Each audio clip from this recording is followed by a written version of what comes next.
নমস্কার বন্ধুরা, shout with Dipanjan চ্যানেলে আপনাদের সকলকে স্বাগত জানাই। আপনারা শুনছেন শ্রীমদর্শন। শ্রীমদর্শন 16টি খণ্ডে সম্পূর্ণ।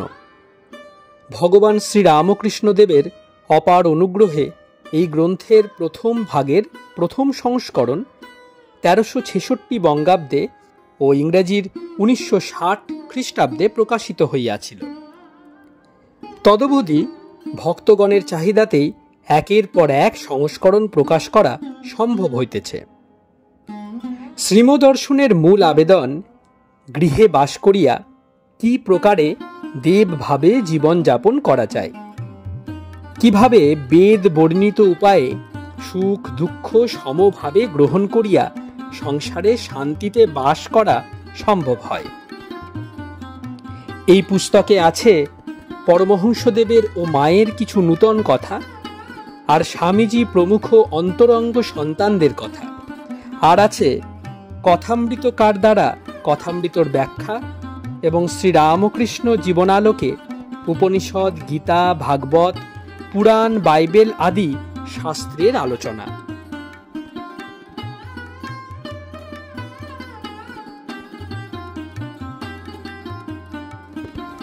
আপনারা শুনছেন স্বামী নিত্যাত্মানন্দ বিরচিত শ্রীমদর্শন। আজ 130তম পর্ব। আসুন আজকের পর্বটি আমরা শুরু করি।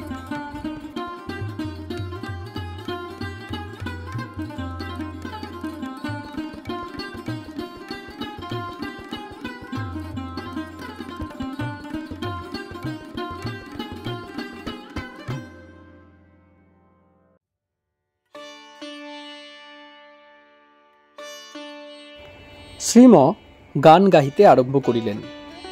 অফুরন্ত গানের প্রবাহ চলিতে লাগিল। গভীর ভাবাবেশে গাহিতেছেন। গতকাল সব ঈশ্বরের মাতৃভাবের গান হইয়াছিল, আজ চলিল গুরুভাব, পিতৃভাব। গান: হরি জগৎ জীবন জগবন্ধু, কৃপাময় করুণার সিন্ধু, শুনেছি পুরাণে কয় পুনর্জন্ম নাহি হয়, হেরিলে তব মুখ ইন্দু, ইত্যাদি। গান: সুর সংযোগে অন্তর্বহি, যদি হরিস্তপসা তত কিম, নান্তর্বহি যদি হরিস্তপসা তত কিম, ইত্যাদি। গান: দয়াল গুরু নামে সুখে ভাসরে মন আমার, গুরু নামের মন্ত্র লয়ে গুরু নাম সাধন করে, দয়াল গুরু নামে ভবসাগরে দেওরে সাঁতার, তরঙ্গ গর্জনে শঙ্কা পেও না, কলুষ কুম্ভীর পানে ফিরেও চেও না, ভয় কিরে মহামন্ত্র ভুল না, কিছুতেই ভুলো না, যদি পররে আবর্ত জলে, ঊর্ধ্বে দুই বাহু তুলে, বল কোথায় রইলে গুরু ভবের কাণ্ডারি।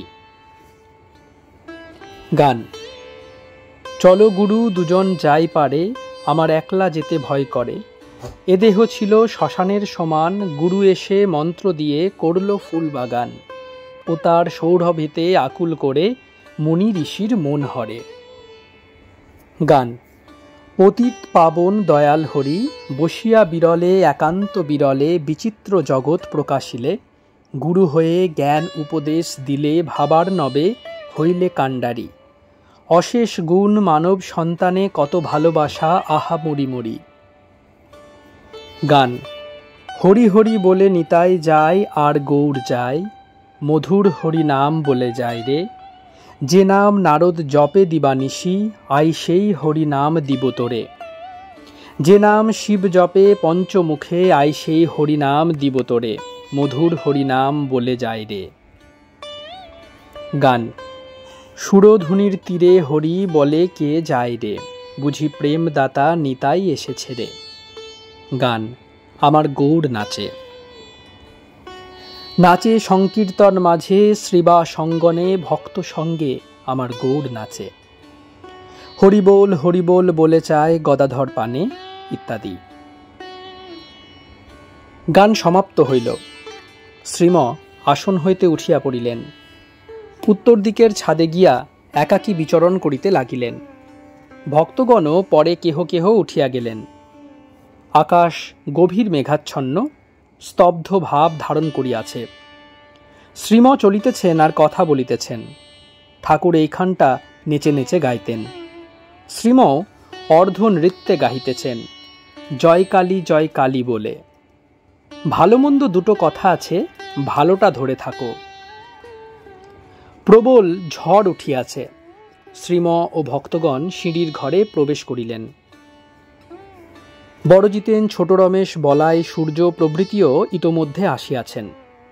একটু পর কথামৃত পাঠ চলিতে লাগিল। ঠাকুরের হাত ভাঙিয়াছে। শিবপুরের ভক্ত সঙ্গে সেই অবস্থায় কথা কহিতেছেন।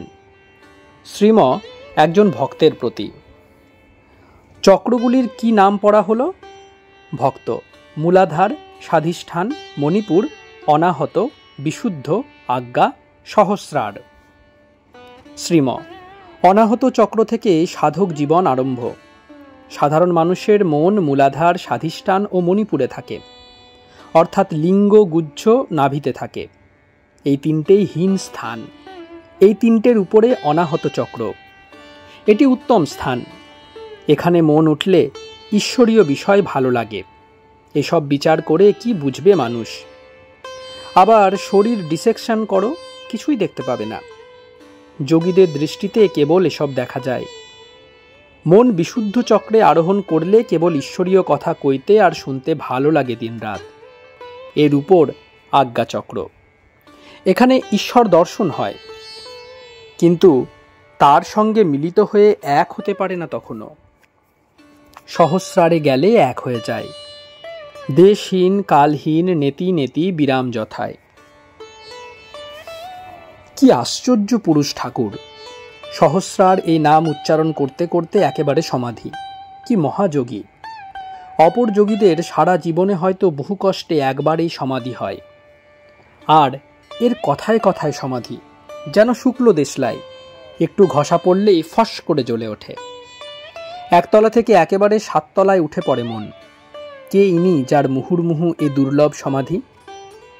সহাস্যে একবার ভক্তদের জিজ্ঞেস করতেন, বলতেন, আমার এই কি অবস্থা হলো বলতো? কিছু শুনলে বা বললে বেহুঁশ হয়ে যায়। কেন বলতেন? ভক্তরা তাকে চিনতে পারছে কিনা তাই দেখছেন। যতক্ষণ না ভক্তরা তাকে পূর্ণরূপে ঈশ্বর বলে বুঝতে পেরেছে, ততক্ষণ চিন্তিত থাকতেন। যেই দেখতেন অপরের সঙ্গে তুলনা করে ভক্তরা বুঝতে পারছে যে ইনি সাধারণ মানুষ নয়, সাধারণ যোগী নয়, তখনই নিশ্চিন্ত হতেন। কি পরিশ্রম ভক্তদের তৈরি করার জন্য! কেন এসব পরিশ্রম? কারণ সংসারের নানা ঘাত প্রতিঘাতে মানুষের মন ছিন্ন বিচ্ছিন্ন হয়ে যায়। কেবলমাত্র সেই মন স্থির থাকে যে মনের আশ্রয় ভগবান স্বয়ং। ঠাকুর সে ভগবান। তাতে আশ্রয় নিলে ভক্তদের মন কখনো আর বিভ্রান্ত হবে না। তবে এই জগতের লোকের বিচ্ছিন্ন মনকে এনে তার সঙ্গে বেঁধে দিবে। তবেই জগতের কল্যাণ, আর ওই ব্যক্তিদেরও কল্যাণ। তাই ভক্ত তৈরি করতে অত পরিশ্রম করতেন। এই ভক্তরাই জগতের লোকের শিক্ষক হবে কিনা, তাই অত কাজ তাঁর। তাকে যে যতটা বুঝবে ততটা উপরে উঠবে। সহাস্যে ঠাকুরের এইসব কাজ যেন পাখিদের বাচ্চাদের শেখানোর কাজ। বাচ্চাগুলো কি করে আত্মরক্ষা করবে, কি করে আহার সংগ্রহ করবে, কি করে যুদ্ধ করবে, সব শেখায়। ভক্তরা সংসারে কি করে থাকবে তারও দিগদর্শন দিচ্ছেন।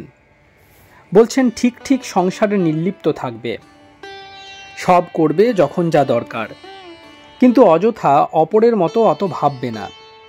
কেন ভাববেন না? না, মা জানেন সব, আর মা সব মঙ্গল করেন। তোমার অহংকার আছে তাই কতক চেষ্টা করো।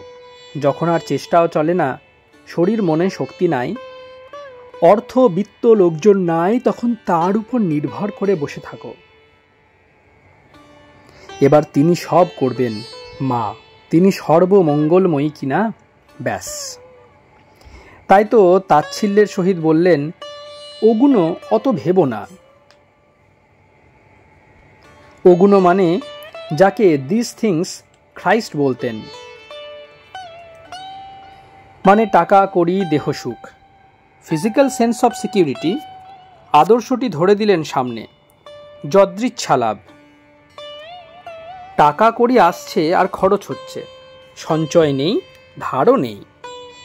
কত বড় একটা প্রবলেম সলভ করে দিলেন। এই সলিউশন কি সকলে নেবে? তা নয়, যারা ভগবান লাভ করতে চায় তাদের জন্য এ ব্যবস্থা। কথামৃত পাঠ চলিতেছে। শ্রীম নীরবে ধ্যানস্থ হইয়া শুনিতেছেন। কতক্ষণ পর পুনরায় কথা। শ্রীম পাঠকের প্রতি, ভক্তি লাভের স্টেপস কি কি? ঠাকুর যা বললেন। পাঠক বলতে না পারায় অপর একজন ভক্তের প্রতি, কি গা? ভক্ত, 1. সৎসঙ্গ, 2. সৎসঙ্গ থেকে ঈশ্বরীয় কথায় শ্রদ্ধা, 3. ঈশ্বরে নিষ্ঠা, 4. সেবা, 5. ভক্তি, 6. ভক্তি পাকলে ভাব, 7. মহাভাব, 8. প্রেম, 9. বস্তুলাভ, 9টা ধাপ। শ্রীম ঠাকুর বলছেন জীবের ভাব পর্যন্ত হয়, কিন্তু ঈশ্বর কোটির যেমন চৈতন্যদেব, ঠাকুর, এদের মহাভাব প্রেম হয়। এসবের মূল সাধুসঙ্গ, তাই সাধুসঙ্গ করা দরকার। এটি না হলে এদিকে কিছুই হবার জো নাই।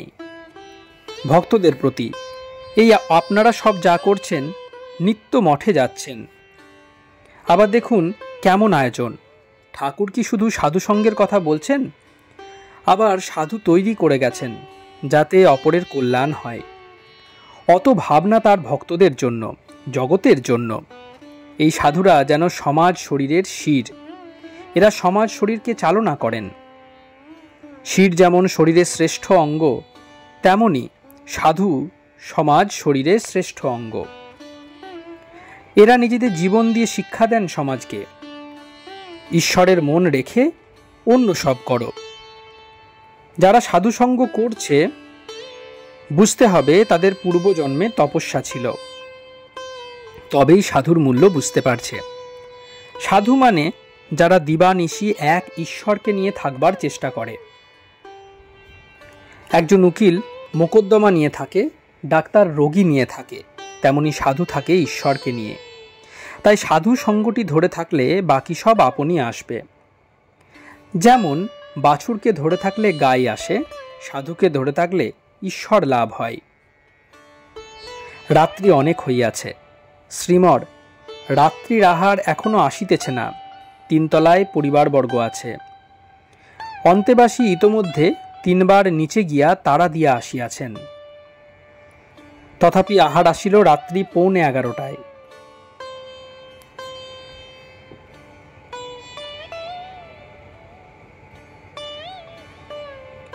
অন্তেবাসী শ্রীমকে খাওয়াইতেছেন। ইনি বিরক্ত হইয়াছেন বাড়ির লোকের উপর। শ্রীম তাহাকে শান্ত করিতেছেন। বলিলেন, কি আর হয়েছে, একটু দেরি হয়েছে, না আমার কোনো কষ্টই হয় নাই। একটি ভক্ত স্বগত, আশ্চর্য লোক শ্রীম, নিজের ঘরে যেন অতিথির মতো আছেন, অথবা যেন বড় ঘরের ঝিয়ের মতো, কিংবা সর্বত্যাগী সাধুর মতো। যখন জগদম্বা ভিক্ষা দেবেন তখনই আহার করবেন। এই মাত্র কথামৃত পাঠ হইল। জ্ঞানী ভক্ত সংসারে নির্লিপ্ত হইয়া থাকেন। কথামৃতকার শ্রীমর নিজের জীবনেই দেখিতে পাইতেছি কথামৃত কথিত আদর্শ নির্লিপ্ত সংসারীর উজ্জ্বল দৃষ্টান্ত। রাত্রি 11:30। আহারান্তে শ্রীম সিঁড়ির ঘরে বসিয়া আছেন, পাশে অন্তেবাসী।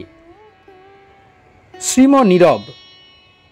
কিছুক্ষণ পর নিজে নিজে করুণভাবে প্রার্থনা করিতেছেন। দেহ সুখ চায় না মা, লোকমান্য চায় না মা, অষ্টসিদ্ধি চায় না মা, শতসিদ্ধি চায় না মা, তোমার পাদপদ্মে শুদ্ধা ভক্তি দাও, আর তোমার ভুবন মোহিনী মায়ায় মুগ্ধ করো না। বুঝিবা অন্তেবাসীর শিক্ষার জন্য এই প্রার্থনা। মডার্ন স্কুল, কলিকাতা, 2রা মে 1924 খ্রিস্টাব্দ, 19শে বৈশাখ 1331 সাল, শুক্রবার, কৃষ্ণা চতুর্দশী।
আপনারা শুনছিলেন স্বামী নিত্যাত্মানন্দ বিরচিত শ্রীমদর্শন। আজ 130তম পর্বটি আপনাদের কাছে পরিবেশন করলাম। আমাদের ভিডিওগুলি কেমন লাগছে আমাদের জানান। কোনো সাজেশন থাকলে তাও অবশ্যই জানাতে পারেন। আমাদের ভিডিওগুলি লাইক করুন, আপনাদের বন্ধুবান্ধব ও পরিবার পরিজনদের মধ্যে শেয়ার করে দিন। শাউট উইথ দীপাঞ্জন চ্যানেলটি সাবস্ক্রাইব করুন এবং প্রতিনিয়ত বিভিন্ন আপডেট পাওয়ার জন্য বেল আইকনটি অবশ্যই প্রেস করে দেবেন। অনেক অনেক ধন্যবাদ। নমস্কার, ভালো থাকবেন। জয় ঠাকুর, জয় মা, জয় স্বামীজি।